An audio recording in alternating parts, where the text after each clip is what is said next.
Fala, nerds! É Mednasa, bebê. Dessa vez para comentar sobre um assunto chave para o Enem, que é a dinâmica, as famosas leis de Newton. Então, vamos para cima, tá? Fazer aquele resumo legal, breve, que seja importante para você saber sobre dinâmica, beleza? Então, nós temos três leis de Newton importantes em dinâmica, são quatro ao todo. Só que essa quarta é sobre a lei da gravitação universal, tá?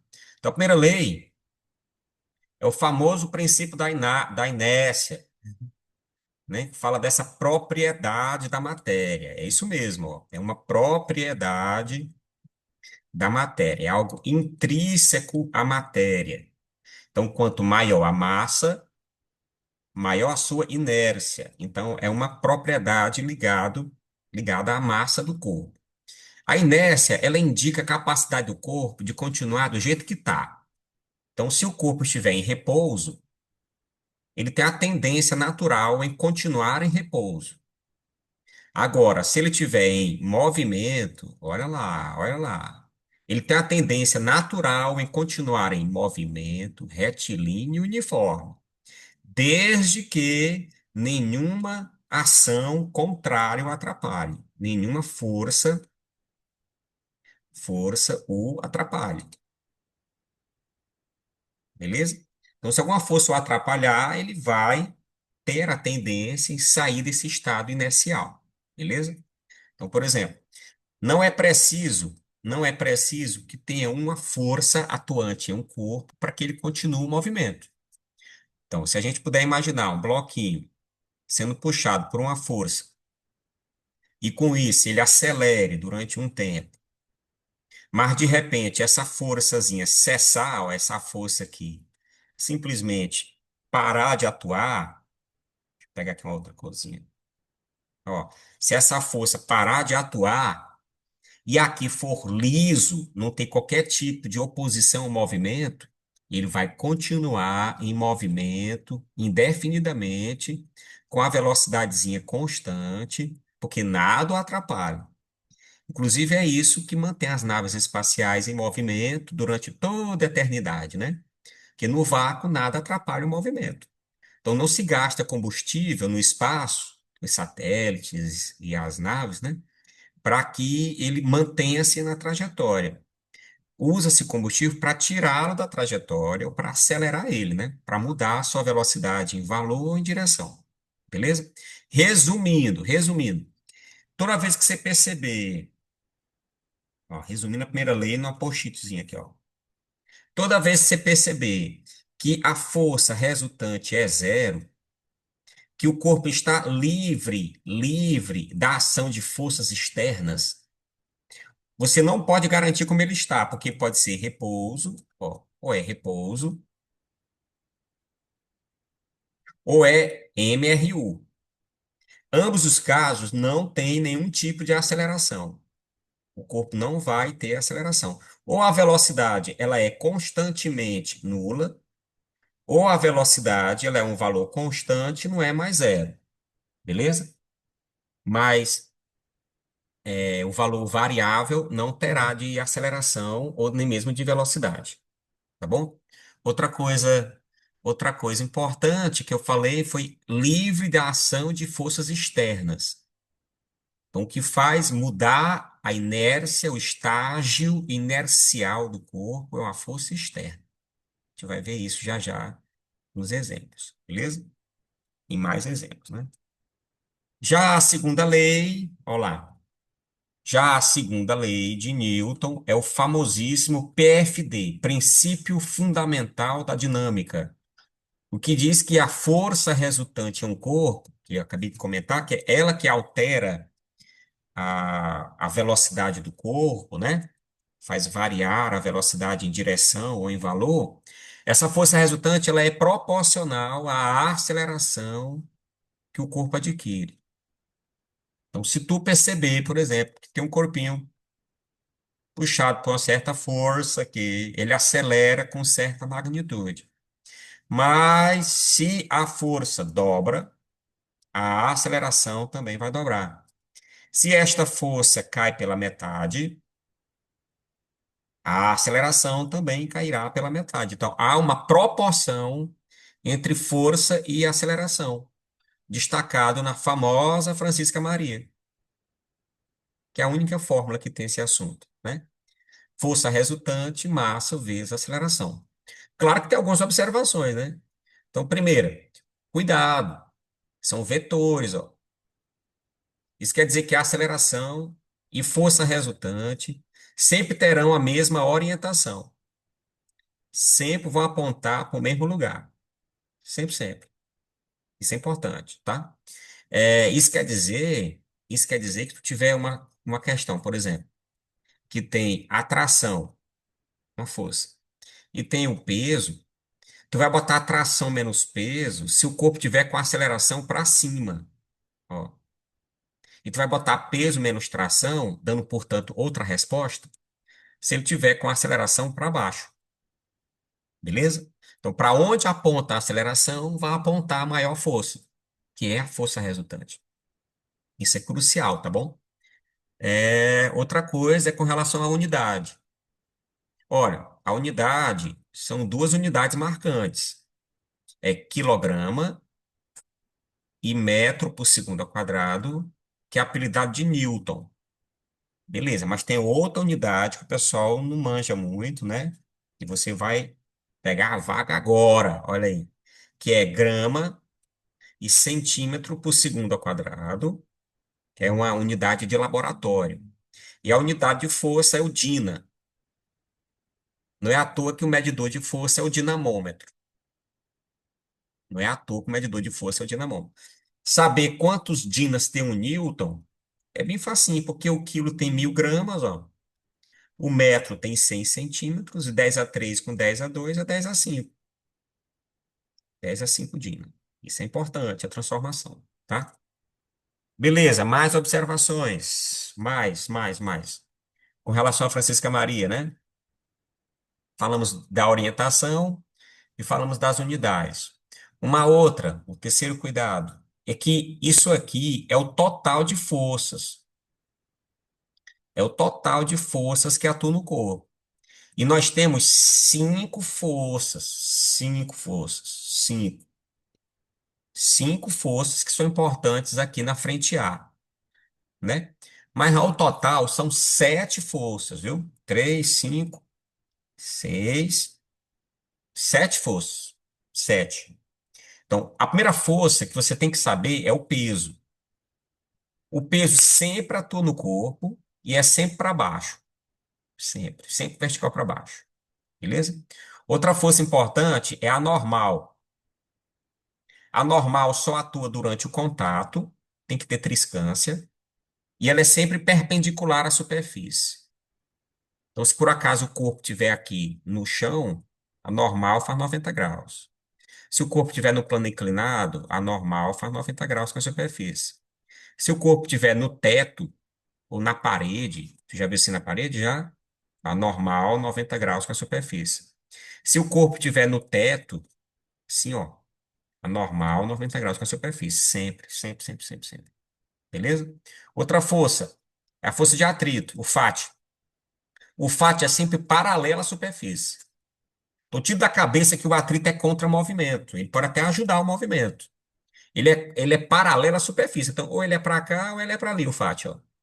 Ele é paralelo à superfície. Paralelo à superfície. E a junção dos dois, das duas forças, dá a resultante do apoio com o corpo. A normal e o FAT, tá? Beleza. Outra força é a força de tração. A tração tem que ter em fio tenso, o fio tem que estar esticado. E ela sempre sai do corpo. Isso é importante. Então tá aqui, ó, um corpinho, um fio e um outro corpinho sendo esticado, puxado. Aqui a tração, ela sai do corpo. Ó, tá aqui uma polia, dois corpinhos pendurados, ó. Aqui assim. Cadê a tração? Ela sai do corpo, sempre. Ela indica o quanto o fio está esticado. E quanto maior essa tração, maior a possibilidade do fio arrebentar, do fio quebrar. Uma outra força, aqui da frente A, é a força elástica. Tem que estar em mola, atua em molas, em elásticos deformados, né? Em molas. E ela é restauradora. Ela reequilibra, restaura o corpo. Então, se a mola for puxada para a direita, força elástica para a esquerda. Se a força elástica, se a mola é puxada para a esquerda, aí a força elástica é para a direita, poder reorganizar o corpo, tá bom? Outras duas que aparecem na frente C é a força elétrica e a força magnética, beleza? A força elétrica é quando tem cargas que se atraem ou se repelem, né? Pode ser atração ou repulsão, olha lá. E a força magnética é quando tem um ímã ou um fio que passa corrente pela proximidade do ímã. Então tem que ter um ímã, né? Tem que ter um ímã. E essa força magnética é dada pela regra da mão direita. É a regra da mão direita que a gente vai ver durante o curso e tal. Beleza? Com relação ao cálculo, como achar cada força, né? Como é que calcula cada uma delas? Pagar aqui essa parte do quadro. Ó, tu vê que se você não souber desenhar essas forças ou calcular, aí o assunto está perdido, né? Então tem que dar foco realmente a essa página aqui do quadro, ó. O peso é um clássico, peso é massa vezes a gravidade, costuma ser 10 a gravidade, né? A normal depende do caso, ou ela é o peso, ou ela é o p cosseno. O peso se tiver assim, e o p cosseno estiver no plano inclinado. A força de atrito, ela é o mi vezes a normal. Essa letra grega aí, ó, mi, ela indica o coeficiente de atrito. Vai indicar se a superfície é lisa ou é áspera. Então, se o mi for pequenininho, a superfície é lisa. E se o mi for grandinho, a superfície é áspera. Isso é importante. Beleza? A atração não tem fórmula pronta. Cada caso é um caso. Claro que tem bizu, tem macete, mas cada caso é um caso, não tem fórmula preparada, tá? A força elástica é o famoso Kx, Kx, onde o X é a deformação do elástico, e esse K indica a constante da mola. Ela indica a dureza da mola. Se o K for alto, a mola é dura. E se o K for baixo, a mola é mole. Beleza? Já a força elétrica é a lei de Coulomb, K quesão Qzinho sobre D quadrado. E uma das fórmulas da força magnética é o foi mal quando vi Brasil seno teta. Uma das fórmulas mágicas que a gente usa para calcular a força magnética, tá bom? Gente, sem esse quadro aqui, não faço nada. Resumindo, qualquer vontade que você tenha de desenhar uma outra força que não sejam essas, que passe à vontade. Você não é cientista para estar inventando força. Tu inventando uma força num concurso. Tu, oh meu Deus, eu só tenho essas aqui, beleza? E o que está faltando é a nossa famosa terceira lei de Newton, né? A quarta lei da gravidade. Então, a terceira lei de Newton é que fala da ação e reação, o princípio da vingança. Nada fica barato. Lei de Talião, aqui se faz, aqui se paga, como diria a mamãe, né? É, causa e efeito, né? Pois é, um dos exemplos que tem vários exemplos, é de um corpinho que está tocando no outro. Eles trocam forças entre si, ó. Há uma força aqui de A em B e tem uma força aqui de B em A. E essas forças são exatamente iguais, independentemente do valor das massas. Então, o par de forças, ação-reação, tem sempre 7 características, que nem a quantidade de forças, né? 7 características, sempre. Sempre, sempre, sempre. Tá? O primeiro passo, o par de forças, ação-reação tem sempre o mesmo valor, o mesmo módulo. Vamos falar que vai ter um carro que vai colidir com a moto, que a moto vai sentir mais o impacto e perguntar onde a força é maior. É a mesma força. Os efeitos é que são diferentes.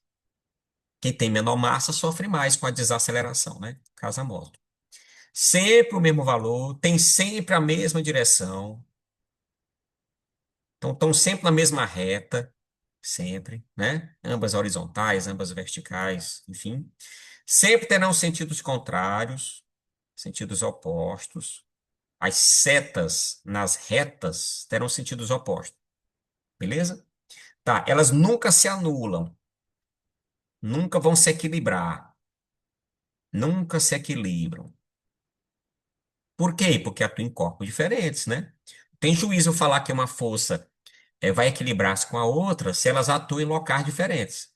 Então, nunca se anulam porque atuam em corpos diferentes, beleza? Isso é importante. Atuam. Pronto. Atuam. Você entendeu? Beleza. Cinco que todo mundo conhece, tem duas, só imaginárias, bebê, imaginárias, bebê, imaginárias. Só para saber você, ó, só você vai saber. Elas são simultâneas. Simultâneas. Ou seja, agem ao mesmo tempo.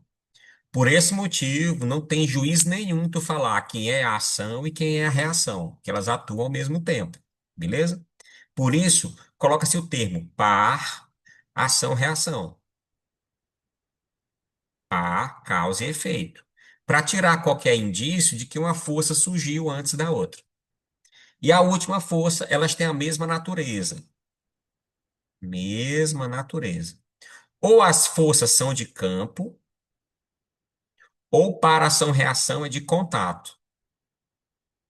Forças de campo atuam à distância, que é o peso, a elétrica e a magnética. E todas as outras são de contato, todas as outras, tipo normal, atrito, tração e a elástica. Eu estou dizendo que, por exemplo, peso e normal nunca farão para ação e reação, porque são de naturezas diferentes, além de outros motivos. Beleza? Então, gente, isso aqui são as leis de Newton de maneira simplificada e básica.